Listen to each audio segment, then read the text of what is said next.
ஹல்லேலூயா Jesus. இந்த அருமையான நாளில் நாம் ஒரு தேவனுடைய வார்த்தையை கேட்போம். பரிசுத்த ஆவியானவர் ஊற்றப்பட்ட நாள் பெந்தகோஸ்தே நாள், த டே ஆஃப் பெண்டிகாஸ்ட் என்று நாம் சொல்லப்படுகிற இந்த விசேஷமான நாள் திருச்சபையின் பிறந்த நாள். அந்த உலகத்தை தேவன் வைத்த ஒரு பெரிய திட்டம் துவங்கிய நாள். ஒரு இடத்துல எல்லாரும் கூடி ஆராதிக்க வேண்டும் என்று இருந்த சட்டங்களை மாற்றி எல்லா இடங்களிலும் தேவனை தொழுகை செய்கிற நாளை தேவன் துவங்கி வைத்த நாள். ஒரு நிமிடம் கண்களை மூடி இருதயத்தில் கைகளை வைத்து தேவனுடைய வார்த்தையை கேட்கும் பொழுதே ஆவியானவர் ஒரு மேல் இறங்கினார் என்று சொல்லப்பட்டிருக்கிறது போல, இந்த நாளிலே பரிசுத்த ஆவியானவர் என்னை விசேஷமாய் நிரப்புவாராக. எனக்குள்ளே பரிசுத்த ஆவியானவர் விசேஷமாய் இறங்கி வருவாராக, ஆசீர்வதிப்பாராக. என்னை ஏற்கனவே நிரப்பினவர் மீண்டும் மீண்டும் நிரம்பி வழிய செய்வாராக. இயேசுவின் நாமத்தில் ஆமென். அழகா சில்வியா சகோதரி சொன்னாங்க, நிரப்புறாரு அப்படின்னா என்ன நிரப்புறாரு? தேவனுடைய அன்பினால் நம்முடைய இருதயத்தை நிரப்புகிறார். அது பைபிள்லேயே இருக்கு அந்த வசனம். பரிசுத்த ஆவியின் மூலம் தேவ அன்பு நம்முடைய இருதயங்களில் ஊற்றப்பட்டிருக்கிறதே என்று எழுதியிருக்கிறது. அப்போ ஒரு மனுஷன் பரிசுத்த ஆவியில் நிரப்பப்பட்டிருக்கிறான்றதுக்கு அவனுக்குள்ளே இருக்கிற அன்பே சாட்சி. உங்களுக்கு அன்பு இல்லை அப்படின்னா நீங்கள் கவனமாக இருக்கணும். எங்கேயோ சம்திங் ராங். ஒரு ஆள் மேலே கசப்பு, கோபம் இதெல்லாம் இருக்குதுன்னா நீங்கள் எங்கேயோ சம்திங் ராங்கில் இருக்கீங்கன்னு அர்த்தம். எல்லார் மேலே உங்களுக்கு அன்பு வருதுன்னா வரும், அந்த செகண்ட் கோபம் வரலாம். அந்த இடத்துல நீங்கள் அடுத்த நிமிஷம் நீங்கள் மாறலைன்னா, நீங்கள் சரியாகலைன்னா ரொம்ப கவனமாக இருக்கணும். You have something wrong. You are in dangerous place. நீங்கள் ரொம்ப ஆபத்தான இடத்துல இருக்கீங்கன்னு அர்த்தம். மாற்றிக்க முடியலன்னா ஒரு குறிப்பிட்ட கட்டத்திற்கு அப்புறம் தேவன் நடவடிக்கை எடுப்பார். தேவன் நடவடிக்கை எடுக்கும் காரியங்கள் என்னென்னு சொல்லி 4 வாரத்துக்கு முன்னாடி ஆண்டவர் சில விஷயங்களை சொல்லி கொடுத்தார். மிக கடினமாய் நடவடிக்கை எடுக்கும் காரியங்கள், ஓரளவுக்கு நடவடிக்கை எடுக்கும் காரியங்கள் 2 தலைப்பில் உங்களோட கூடுமானால் நான் பேசுகிறேன். ரொம்ப கவனமாக அந்த விஷயங்களை நானும் வேதத்திலேருந்தே ஆராய்ச்சி பண்ணிக்கிட்டு இருக்கேன். 1 மாதமாக ஆராய்ச்சி பண்ணுறேன்.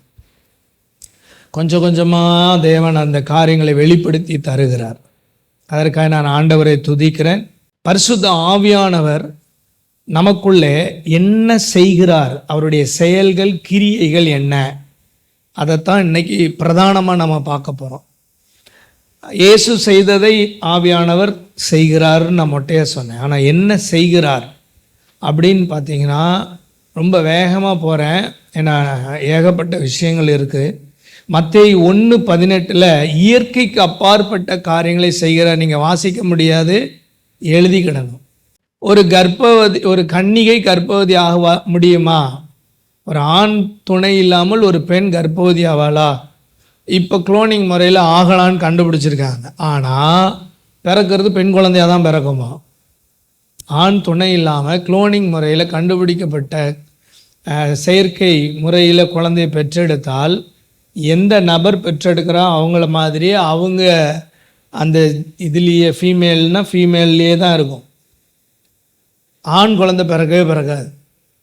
இது வரைக்கும் கண்டுபிடிப்பு.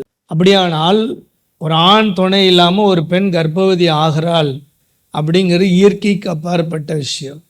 இதை ஆவியானவர் நடத்துகிறார். 1 கொரிந்தியர் 6:19 நம்முடைய சரீரத்தில் தங்கி இருக்கிறார். நம்ம ஒரு ட்ரெஸ்ஸை உடுத்துறது மாதிரி ஒரு ஷர்ட் போட்டிருக்கேன், அதே போல் ஆவியானவர் நம்மேல் தங்கி இருக்கிறார். நம்முடைய சரீரத்தில் அவர் ஆளுகை செய்கிறார்.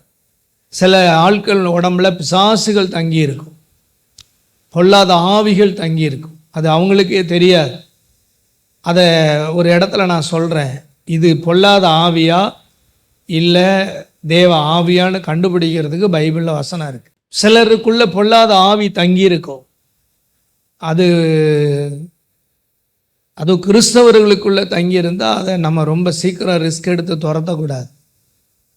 அது தேவன் அனுமதி இல்லாமல் அது வராது. அதனால் தேவன்ட அனுமதி வாங்கி துரத்தணும். ஆனால் பரிசுத்த ஆவியானவர் சரீரத்தில் தான் தங்குகிறார். பொல்லாத ஆவியும் சரீரத்தை தான் ஆளுகை பண்ண நினைக்கிறது. ஆனால் ஆவியானவர் இருந்தால் எல்லாமே பாசிட்டிவாக நடக்கும். அப்போஸ்தலர் 4:31 கர்த்தருடைய வசனத்தை தைரியமாய் சொல்ல வைப்பார்.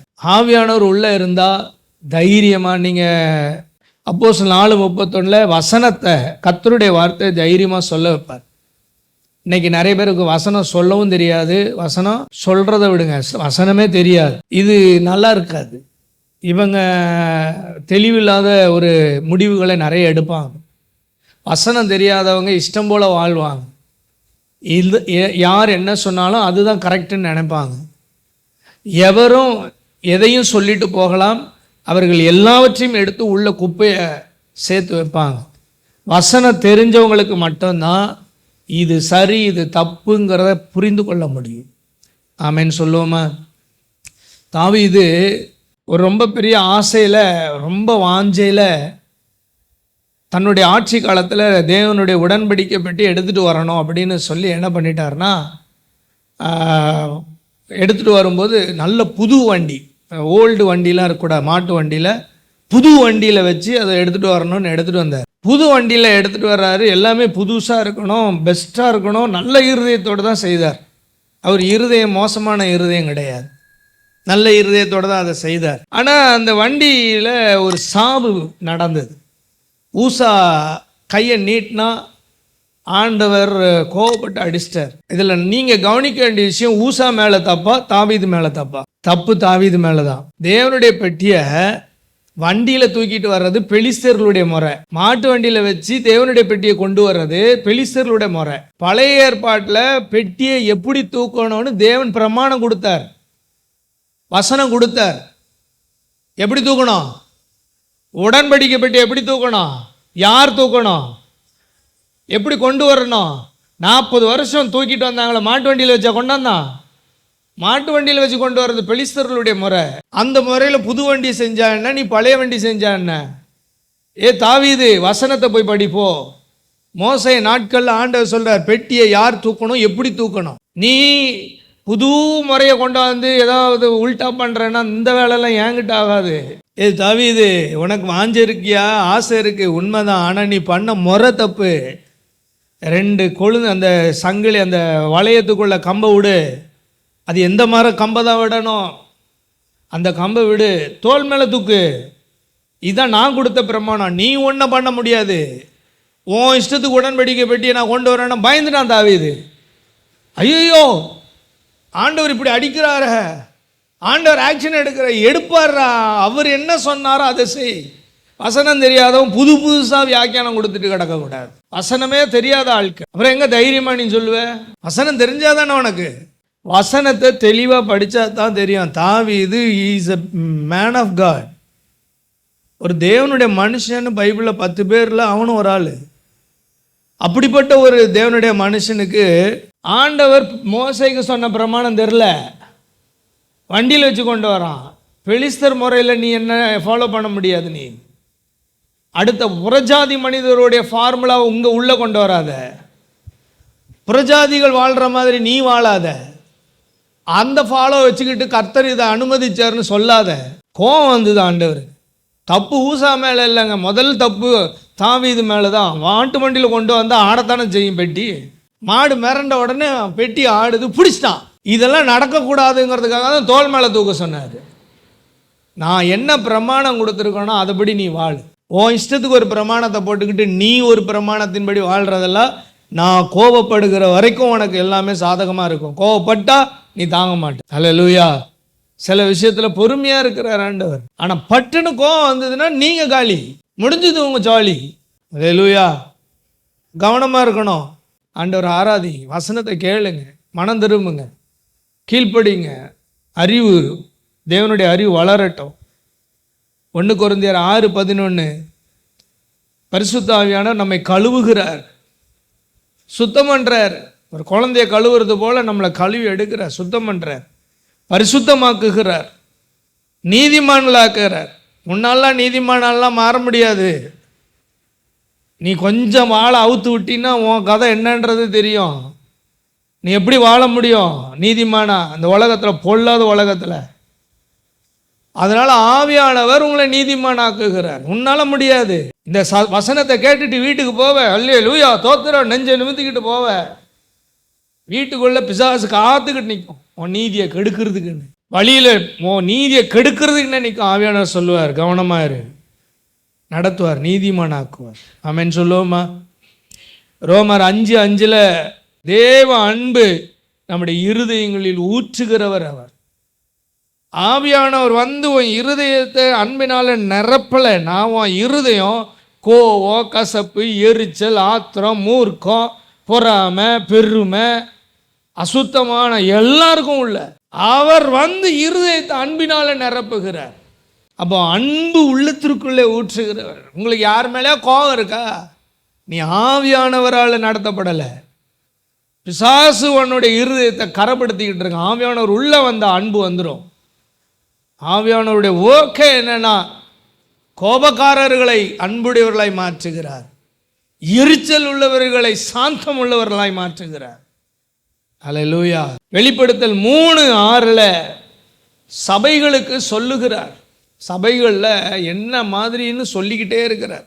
அவர் சொல்றாரு, சபைகளுக்கு சொல்லுகிறதை காது உள்ளவன் கேட்க கடவன். சபைகளுக்கு சொல்லுங்க, அந்த சபைகளுக்கு, சர்ச்சஸ், ஆங்கிலத்தில் அழகா ப்ளூரல்ல வருது, சர்ச்சஸ். சபைகளுக்கு சொல்லுவார். கேட்க கடவன்ற வார்த்தை என்னது? சிங்குலர், ஒரு தனிப்பட்ட ஒரு நபர். சபை முழுசுக்கு நான் பேசுவேன், ஆனால் ஒவ்வொரு தனிப்பட்ட மனிதனும் கேட்கணும். கேட்க கடவன். சொல்லுங்க, கேட்க கடவர்கள் இல்லை, கடவன். நீங்க எல்லாரும் கேளுங்கள் இல்லை, கேளு. ஒரு ஆளுக்கு தனியாக சொல்ற, நான் மொத்த சபைக்கும் பேசுகிறேன், ஆனால் நீ தனிப்பட்ட முறையில் இதை கேட்கணும். ஒவ்வொருத்தனுக்கும் கேட்கணும். ஒவ்வொருத்தனுக்கும் இது தனித்தனியாக பேசப்படுகிற வார்த்தை. பட் ப்ளூரலில் பேசுகிறார். சபை முழுவதும் நான் பேசுகிறேன். இன்னைக்கு நான் பேசுகிற அனைத்துமே எல்லாருக்கும் கரெக்டாக போயிடாது. அதில் 2 வார்த்தை உங்களுக்கு தனியாக ஆவியானவர் பேசுவார். முழு பிரசங்கமே என்ன பிரசங்கம் பண்ணார், அந்த ஒரு 2 வார்த்தை தான் ஏன் டச் பண்ணுச்சு. அதுதான் ஏன் உனக்கு, மீதியெல்லாம் வேற ஆளுக்கு. அப்போ சபைகளுக்கு சொல்லுகிறார். ஆனால் எவ்ரி பர்சனல் தாட்டாக அதை எடுக்கணும். நீங்கள் ஒரு பர்சனும் பர்சனல் வேர்டாக எடுக்கணும். ஒவ்வொரு வார்த்தையும் இது எனக்கு சொல்லுகிறார். சபையில் சில நேரங்களில் சிலர் அவளுக்கு சொல்லுகிறார். குத்துனார் பற்றி அன்னைக்கு நீலாம் உருப்பிடவே மாட்டேன். நீ இன்னொருத்தருக்காக நீ பேசுகிற வார்த்தையை எடுத்து சந்தோஷப்படுறேன்னா நீலாம் திருந்தணும். எனக்கு பேசுகிறார், எனக்கு பேசுகிறார். That word to me. Hallelujah. அந்த வார்த்தை எனக்காக பேசப்படுகிறது. நான் கர்த்தருடைய ஆவியானுடைய சத்தத்தை கேட்கிறேன். யோவான் 14:26 கர்த்தர் சொன்ன எல்லாவற்றையும் நினைப்பூட்டுவார். மறந்துடுவோம். சொல்லியிருப்பார், 10 வருஷத்துக்கு முன்னாடி சொல்லியிருப்பார், மகனே உன்னை இப்படி ஆக்கிடுவேன்னுவார், மகளே உன்னை இப்படி செய்வேன்னுவார். நாம இருக்கிற பிரச்சனைகள், இருக்கிற போராட்டங்களை மொத்தத்தையும் மறந்துடுவோம். ஆவியானவர் வந்து சொல்ல, நான் சொன்னனே ஞாபகம் இருக்கா, நான் சொன்னனே ஞாபகம் இருக்கா, இப்படி சொன்னாரே தேவன் உன்னை பற்றி, இன்னைக்கு பேசினாரே மறந்துட்டியா, நினைப்பூட்டுவார். எபேசியர் 3:6 ரகசியங்களை அறிவிக்கிறார். சீக்ரெட்ஸ் எல்லாம் சொல்லி தருவார். டேய், இதாண்டா பிரேயருடைய சீக்ரெட்டு, இதாண்டா உன் பிளஸ்ஸிங் அடையிறதுக்கான சீக்ரெட்டு, இதை செய் உனக்கு அற்புதம் நடக்கும். அல்லேலூயா. இதை செய், உன்னுடைய வாழ்க்கையில் ஒரு வாசல், திறந்த வாசல் வரும். இதுதான் உன் வாழ்க்கையில் இருக்கிற பிரச்சனைக்கான சீக்ரெட். அப்போ என்ன சீக்ரெட், இப்போ என்ன வார்த்தை பேசினா நல்லா இருக்கும் அப்படி சொல்லி அனுப்பின பாருங்க. அந்த சண்டே வந்திருக்கு வீட்டில். சிலருக்கு சண்டேனாலேயே சண்டை வரும். அது ஒரு விசேஷ வாரம். அது காலையில் சர்ச்சுக்கு கிளம்புறதுக்கு முன்னாடி சண்டை போட்டுட்டு தான் வரும். ரகசியத்தை சொல்லித்தோம். அதை உன் ஹஸ்பண்டை இப்படி நட, சீக்ரெட்டாக அந்த விஷயத்தை சொல்லி தந்த அப்படி மாற்றி விட்டுரு. இப்போ வீட்டுக்கு போனால் சண்டை. உடனே பாஸ்டர் இன்னைக்கு தானே சொன்னார் டேடி ரொம்ப அழகாக இருக்கீங்கன்னு சொல்லணும்னு வீட்டுக்காரரை பார்த்து, டேடி நீங்கள் இப்போ தான் சூப்பராக அழகாக இருக்கீங்கன்னு உடனே அவருக்கு சிரிப்பு வந்துச்சு, கோவம் போயிடுச்சு. இதுதான் சொல்லித்தர்றவர் சீக்ரெட்டு. யாரை எங்கே கவுக்கணும், யாருக்கு குழி பறிக்கணும், யாரை போட்டு தள்ளணும், இதெல்லாம் அவர் சொல்லித்தர மாட்டார். இதெல்லாம் பிசாசு சொல்லி தருவார். ஆவியானவர் சொல்லித்தரது சீக்ரெட்டை. இந்த சீக்ரெட்டை மெயின்டெனன்ஸ் பண்ணு, ஃபேமிலியில் பீஸ்ஃபுல்லாக நீ வாழ முடியும். ஆமென் சொல்லுவோமா? 2 கொரிந்தியர் 3:17 விடுதலை தருகிறார். ஆவியானவர் எங்கேயோ அங்கே விடுதலையும் உண்டு, விடுதலையும் உண்டு. அந்த வசனத்தை தப்பாக சிலர் வியாக்கியம், விடுதலை உண்டு இல்லை, விடுதலையும் உண்டு. ஓகே. அப்போஸ்தலர் 1:8 பலனடைய செய்வார், பலவீனமான உன்னை பலனடைய செய்வார். மத்தேயு 4:1 ஆவியானவரால் நடத்தப்படுகிற மனிதர்கள் சாத்தானை எதிர்க்கிற, ஜெயிக்கிற, மேற்கொள்ளுகிற அனுபவத்திற்குள் நடத்துவார். நீ பிசாசை பார்த்து சீப்பா இயேசுவின் நாமத்தினால ஓடி போவான். உங்களுக்கு இருக்கிற அந்த பவருடைய அத்தாரிட்டியை காட்டி கொடுப்பார். நீ ஜெயிப்ப, மேற்கொள்ளுவ. அப்போஸ்தலர் 13:2 ஊழியத்துக்காக பிரித்து எடுக்கிறவர். சிலரை விசுவாசியாக வச்சிருப்பார், சிலரை வாப்பா நீ ஊழியம் செய்ப்பா, வாப்பா நீ எனக்கு வேணும்பா வாப்பான்றார். சில பயலுக்கு நான் ஊழியத்துக்கு தான் வருவேன்ப்பா, நீ வேண்டாம் போடாம்பார். சிலர் வரவே மாட்டேன்ப்பா, அவனை வாம்பார். யாரெல்லாம் ஊழியத்துக்கு வரமாட்டேன்னு சொல்லுதியோ உங்களுக்கு தான் முதல் அழைப்பேன். ஊழியத்துக்கு வரமாட்டேன்னு எவராவது சொன்னியன்னா உங்களை அப்படி சுற்றி வளைச்சி அங்கேருந்து கொண்டு போய் இங்கே கொண்டாந்து நிறுத்திடுவார். அழைப்பு உள்ளவர்கள் தப்ப முடியாது. அல்லேலூயா. அடுத்தது தேற்றுகிறவர். யோவான் 14:16 உங்களை கம்ஃபர்ட் பண்ணுவார், தேற்றுவார். என்ன ஏன் கவலைப்படுறியா, உடஞ்சி போயிருக்கியா, எல்லாம் உலகத்தில் எத்தனையோ பேர் எழும்பி நிற்கிறான், வா வா எலும்பு எலும்பு ஓடு ஓடு அப்படின்னு தேற்றி எடுத்து நடத்துகிறவர். ரோமர் 8:26 பலவீனங்களில் நமக்கு உதவி செய்கிறார். நம்ம பலவீனமான வீக் டைம்லலாம் நமக்கு ஹெல்ப் பண்ணுறார், நமக்காக ப்ரேயரே பண்ணுறார். அதே வசனத்தில் தான் சொல், வாக்கு கடங்காத பெருமூச்சுகளோடு சும்மா ஜெபம் இல்லை, ஆண்டவரே இந்த ஜெப்ரி ஆசீர்வதியும், ஜோவை ஆசீர்வதியும் அப்படிலாம் சொல்கிறதுலாம் கிடையாது. ஆண்டவரே தேவனே பெருமூச்சு விட்டு நமக்காக ப்ரேயர் பண்ணிக்கிட்டு இருக்கார்.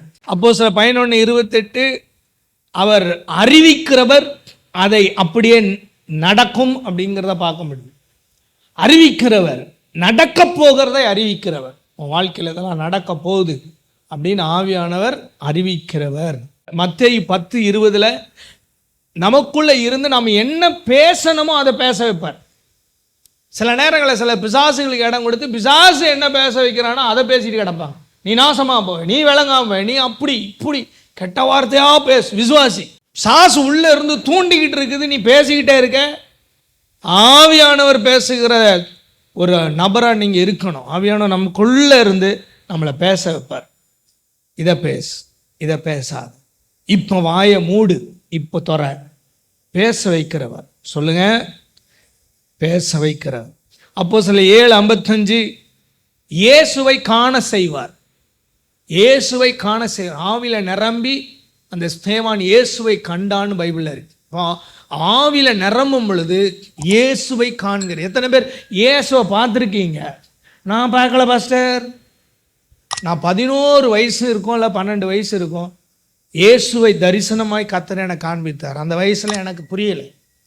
ரட்சிக்கப்பட்டு ஒரு 18-19 வயசு இருக்கும்னு நினைக்கிறேன். திரும்ப அதே தரிசனத்தை ஏசாயா தீர்க்கதரிசிக்கு காண்பித்த தரிசனத்தின் ஒரு பகுதியையும் அதில் இணைத்து தேவன் எனக்கு தரிசனமானதினால எனக்கு ஏசாயாங்கிற பேர் பொருத்தமாகவே இருந்தது. அப்போ இயேசுவை காண்பிக்கிறவர். நம்ம அவரை தரிசனத்தில் பார்க்கலாம். நான் எங்கே பார்க்க அப்படின்லாம் இல்லை, ஆவியானவர் பார்க்க வைப்பார். Praise the Lord. 16 யோவான் 16:13 சகல சத்தியத்திற்குள்ளும் உங்களை நடத்துவார். சும்மா ஒரு 4 வசனத்தில் வாழ்கிறதில்ல, முழு பைபிளையும் வாழணும் ஒரு விசுவாசி.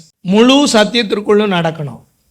613 பிரமாணம் பழைய ஏற்பாட்டில் இருக்கு. புதிய ஏற்பாட்டில் அதே 613 பிரமாணம் ஆவியானவரால் வேறு விதமாய் கொடுக்கப்பட்டிருக்கிறது. அங்கேருந்து 4 மட்டும் எடுத்துட்டு மீதியை இயேசு சொல்லுவார் பாருங்க, விபச்சாரம் செய்யாதேன்னு சொல்லியிருக்கே, அது சரீரத்தில் மட்டும் இல்லை, கண்ணால் கூட நீ பார்க்காதேன்ட்டார். பிரமாணத்தை கொஞ்சம் எக்ஸ்ட்ரா கூட்டி தான் கொடுத்தார். மனசுக்குள்ள ஆத்மாவுக்குள்ள பாவம் செய்வதற்கான பிரமாணமாக அது மாறுச்சு. ஸோ அத்தனை சத்தியத்திற்குள்ளும் நான் நடக்க வேண்டும். கை வைத்து சொல்லுங்க, ஆண்டவரே எல்லா சத்தியத்திற்குள்ள என்னை நடத்தும். ஆவியானவரே எல்லா சத்தியத்திற்குள்ளும் என்னை நடத்தும். ரோமர் 8:11 சாவுக்கேதுவான சரீரங்களை உயிர்ப்பிக்கிறவர். ஒரு மாதிரி ஆயிப்போச்சு உடம்பு, இனி வேஸ்ட். ஆபிரகாமுடைய உடம்பு போச்சு, சாராளுடைய உடம்பு போயிருச்சு. 75 வயசில் என்ன நடக்கும், 65 வயசில் என்ன நடக்கும், அப்படி போச்சு. ஆனால் தேவன் அந்த சரீரத்தை திரும்ப அதான் ஆவியானவர் உயிர்ப்பிக்கிறார். உன் உடம்புல ஏதாவது ஒரு முடிஞ்சு போச்சு, இனி இல்லை, அவ்வளோதான் அப்படின்னு நீங்கள் நினச்சிங்கன்னா இந்த ஆவியானவருக்கு இடம் கொடுங்க, உயிர்ப்பித்துருவார். ஆமேன்னு சொல்லுவோமா? 1 கொரிந்தியர் 2:11 தேவனுக்குரியதை அறிய வைப்பார். தேவனுக்குரிய விஷயங்களை நீங்கள் புரிஞ்சுக்கிடணும்னா உங்கள் அறிவுக்கு புரிய முடியாது, உங்கள் அறிவுக்கு அது எட்டாது. சூரியன் எப்படி அங்கேயே சுற்றிக்கிட்டு இருக்கு, அது கொஞ்சம் மூவ் பண்ணி ஒரு 2 இன்ச்சு மூவ் பண்ணாலே பூமிக்கு பிரச்சனை. 2 இன்ச்சு அதனுடைய டைரக்ஷன்லேருந்து மாறினா பிரச்சனை. இத்தனை வருஷம் எப்படி அது போய்கிட்டு இருக்கு. ஒரு பில்டிங் நிற்கிதுன்னா கீழே பேஸ்மெண்ட்டில் நிற்கிது. சந்திரன் எங்கே நிற்கிது, சூரியன் எங்கே நிற்குது, ஏது பேஸ்மெண்ட் அங்கே வானத்தில் சுற்றிக்கிட்டே இருக்குது. சுற்றுறது கொஞ்சம் கூட ஒரு எம்எம் கூட இப்படி அப்படி நவராமல் அதே வட்டப்பாதையில் சுற்றிக்கிட்டு இருக்கு. எப்படி முடியும்? பூமியில் மட்டும்தான் ஆக்சிஜன் இருக்குது, புவி ஈர்ப்பு விசை இங்கே மட்டும்தான் இருக்குது. சந்திரனில் போனீங்கன்னா பரப்பிய கால் நிற்காது தரையில், இப்படி நடக்க முடியாது. சந்திரன்லேருந்து ஒரு ஆளை கூட்டிகிட்டு வந்தால் ஒரு மாதம் அங்கே இருந்திருக்காங்கன்னு கூட்டிகிட்டு வந்தால் உங்கள் கால் எலும்பெல்லாம் மாவு மாதிரி ஆகிருக்கும். அதனால தான் அவங்கள வெளியில் கொண்டு வரும்போது நடக்க வச்சில்ல, படுக்க வச்சு ஸ்ட்ரெச்சர்லேயே கூப்பிட்டு வருவாங்க. ஒரு குறிப்பிட்ட நாள் அப்படியே வச்சுருப்பாங்க. அதுக்கும் இதுக்கும் எப்படி அந்த மாற்றம், இதெல்லாம் தேவனுடைய விஷயங்களெல்லாம் புரிய முடியாது. ஆனால் ஆவியானவர் புரிய வைப்பார். அதனால தான் நாங்கள் புரிந்து பேசுகிறோம். ஆவியானவர் எங்களுக்கு புரிய வைக்கிறதுனால உங்களுக்கு புரிய வைக்கிறோம். அப்போஸ்தலர் 20:28 கண்காணிகளை தருகிறார்னு இருக்கு. கண்காணினா என்ன? சூப்பர்வைசர்ஸ். உங்களை சூப்பர்வைஸ் பண்ணுறது யாரு? பாஸ்டர். கண்காணிகளை ஆண்டவர் உங்களுக்கு தருகிறார். உங்களை வாட்ச் பண்ணிக்கிட்டே இருப்போம். நீங்கள் என்ன பண்ணுறீங்க, ஏது பண்ணுறீங்க, எப்படி வாழ்கிறீங்க, என்ன செய்கிறீங்க, ஏன் தப்பாக போகுது, ஏன் இவங்க வீட்டில் இந்த காரியம் நடக்கலை, இவ்வளோ ஜெபம் பண்ணுறேன், ஏன் அங்கே வாழ்க்கையில் இது கீழே போய்கிட்டே இருக்குது, மேலே வரல, இது வீட்டில் ஏன் இத்தனை வருஷமாக போராட்டம், ஏன் இவங்க வாழ்க்கையில் இந்த பிரச்சனை, இவங்க வாழ்க்கையில் எப்படி ஆசீர்வாதம் வந்தது, இவங்க எப்படி மேலே வந்துக்கிட்டு இருக்காங்க, எல்லாத்தையும் வாட்ச் பண்ணிக்கிட்டே இருப்போம். என்னுடைய ஒர்க்கு அதுதான். இப்படி உங்களை வாட்ச் பண்ணுற கண்காணிகளாக இருக்கிறவர்களை தருகிறது நீங்கள் இல்லை, மனுஷன் இல்லை, ஆவியானவர் தந்து தான் நான் இங்கே நிற்கிறேன். இந்த ஆளுங்க நிற்கிறாருன்னா ஆவியானவர் உங்களுக்கு தந்திருக்கார். அதனால தான் உங்களை நாங்கள் வாட்ச் பண்ணிக்கிட்டே இருக்கோம். எப்படி இருக்க, பண்ணுறது தப்பு, இது சரி, இதுதான் பெஸ்ட்டு, இது சரியில்லை அப்படின்னு சொல்லி கொடுக்குற கண்காணிகளை தருகிறார். கர்த்தருக்கு ஸ்தோத்திரம். மத்தேயு 12:18 நியாயத்தை அறிவிக்கிறார். இதுதான் சரி, இதுதான் ஒழுங்கு, இப்படித்தான் நீ இருக்கணும்னு ஆவியானவர். சில ஆள் உள்ளுக்குள்ள தங்களுக்கு ஒரு நியாயத்தை வச்சுட்டு வாழ்வாங்க. பல வருஷங்களாக அவங்க அப்பா அம்மா தாத்தா பாட்டி அவர்களுடைய இதெல்லாம் உள்ளுக்குள்ள அவங்களுக்கு ஒரு நியாயத்தை வச்சுருப்பாங்க. ஆலமரம் போல் வளர்ந்துருக்கும் அது. ஆனால் தேவன்கிட்ட வரும்போது அது நியாயம் இல்லைன்றவார். இது இல்லை, நீ ஃபாலோ பண்ணுற தப்புன்றவார். இது உனக்குள்ளே இருக்கிற வரைக்கும் நான் கிரியை செய்ய முடியாதுன்றவார். சில ஆட்களுக்குள்ள அவங்க ஒரு நியாயத்தை வளர்த்து வச்சுருப்பாங்க. இதுதான் நியாயம், பிச்சை போடும்போது 2 ரூபா தான் போடணும், அது அவர்களுக்கு நியாயம். சாப்பாடு வாங்கி கொடுத்தா 3 இட்லி வாங்கி கொடுக்கணும், பிச்சைக்காரங்களுக்கு கொடுக்கும்போது 3 இட்லி கொடுக்கணும், இதுதான் நியாயம். இந்த நியாயத்தை தூக்கி போடு. நான் சொல்கிறேன், 3 வேளை அவனுக்கு சாப்பாடு போடு. அல்லேலூயா. தேவன் என்ன, அவர் எப்படி நியாயமாய் இருக்கணும்னு விரும்புகிறாரோ அதை உள்ளுக்குள்ளே கொண்டு வாங்க. உங்கள் நியாயத்தை தூக்கி வெளியில் போடுங்க. உங்களுக்கு இருக்கக்கூடிய ஒரு சில நியாயங்கள் எல்லாம் தேவனுடைய நியாயத்துக்கு ஒத்து வராது, தூக்கி போடாத.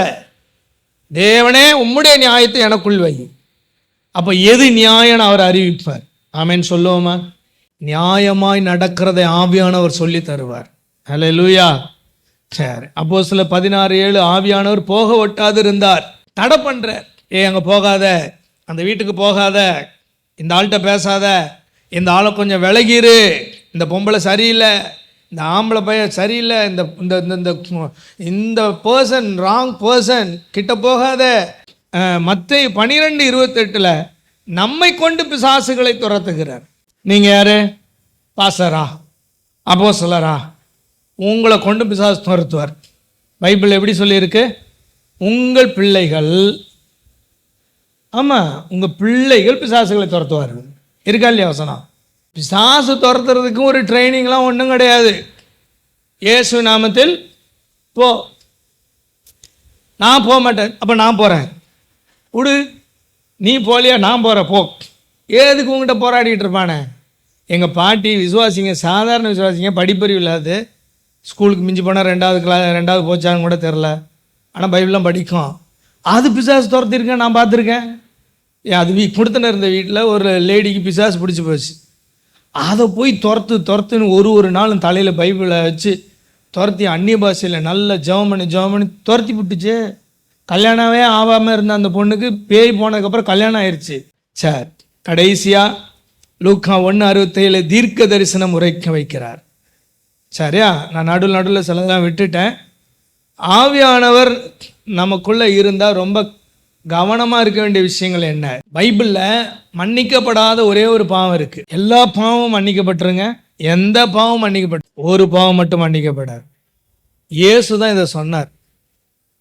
மத்தேயு 12:31 ஆதலால் நான் உங்களுக்கு சொல்லுகிறேன், எந்த பாவமும் எந்த தூஷணமும் மனுஷருக்கு மன்னிக்கப்படும், ஆவியானவருக்கு விரோதமான தூஷணமோ மனுஷருக்கு மன்னிக்கப்படுது. ஆவியானவருக்கு விரோதமான தூஷணம் என்னது? ரொம்ப சிம்பிளாக சொல்லித்தரேன். அவர் திட்டுறது, என்னப்பா ஹோலி ஸ்பிரிட்டு அப்படி பேச, அது இல்லை தூஷணம். தூஷணம்னா என்ன? ஆவியானவருடைய ஒர்க்கே என்னன்னா பாவம், நீதி, நியாய தீர்ப்பு. இதை மூணுத்தையும் அவர் சொல்கிற பிரதான வேலை வருது. இதுக்கு எதிர்த்து நிற்கிறான் பார்த்தீங்களா ஒருத்தன்? டே இந்த பாவம் செய்யாத, அதை தான் செய்வேன். டே இதுதான் நீதி, இதை செய்ய மாட்டேன். டே நியாய தீர்ப்பு இருக்கு, இருந்தால் இருந்துட்டு போட்டோம். உலகத்தில் வாழ்கிற வரைக்கும் ஜாலியாக வாழ்ந்துட்டு போவாங்க. இது மூணும் எவன் சொல்கிறானோ, பாவத்தை நிறுத்து முடியாது, நீதியை செய் முடியாது, நியாய தீர்ப்பு இருக்கு இருந்துட்டு போட்டோம், இவன் தான் மன்னிக்கப்பட மாட்டான். இதுதான் ஆவியானவருக்கு எதிரான தூஷணம். இப்போ நான் சொல்கிறேன், டே சாப்பிட்டுட்டு போடா அப்படின்னு என் பையனை பார்த்து சொல்கிறேன், முடியாது. அப்போ அது யாருக்கு விரோதமான வார்த்தை? அது எனக்கு விரோதமாக என் பையன் பேசுகிற வார்த்தை. நான் சொல்கிறத கேட்க மாட்டேங்கிறானே, இவனுக்கு தான் மன்னிக்கப்படாது. ஆமென் சொல்லுவோமா? பரிசுத்த ஆவிக்கு எதிர்த்து நிற்கக்கூடாது. அப்போஸ்தலர் 7:51 எதிர்த்து நிற்கக்கூடாது. பரிசுத்த ஆவியானவருக்கு எதிர்த்து நிற்பது என்றால், அவர் சொல்லும் எந்த காரியத்தையும் தேவ மனிதர்கள் மூலம் சொல்லலாம், வேத வசனத்தின் மூலம் சொல்லலாம். அவர் நம்ம நடத்துகிற எந்த காரியத்துக்கும் எதிர்த்து நிற்கக்கூடாது. ஆமென் சொல்லுவோமா? எபேசியர் 4:30 பரிசுத்த ஆவியை துக்கப்படுத்தக்கூடாது. எப்போ துக்கப்படுத்தப்படுவார்னு பைபிளில் இருக்குன்னா, அதுக்கு முன்னாடியும் பின்னாடியும் பார்த்தீங்கன்னா உங்கள் வாயிலிருந்து கெட்ட வார்த்தை வரக்கூடாது. ஆவியானவர் இந்த அசுத்தமான உலகத்தில் சுத்தமாக வாழ நம்மளை விரும்புகிறார். யோவான் 14:17 உலகமும் அவரை அறியாதவர்களும் அவரை பெற்றுக்கொள்ள முடியாதுன்னு இருக்கு. அப்போ அவரை நீங்கள் அறிந்து கொள்ள வேண்டும், நீங்கள் உலகத்தாராக இருக்கக்கூடாது. அப்போஸ்தலர் 5:3 பரிசுத்த ஆவியினிடத்திலேயே பொய் சொன்னாங்கன்னு பைபிளில் இருக்குது. நீங்கள் பொய் சொல்கிறத என்னைக்குமே செய்யக்கூடாது. சிலர் ஞானம் என்று பெயர் பெற்றிருக்கிற கொள்கையின் விபரீதங்கள்னு சொல்கிற இடத்துல பொய்யானன்ற வார்த்தை வருது. பொய்யானன்ற இடத்துல ஞானமாக பொய் சொல்கிறாங்களாம்.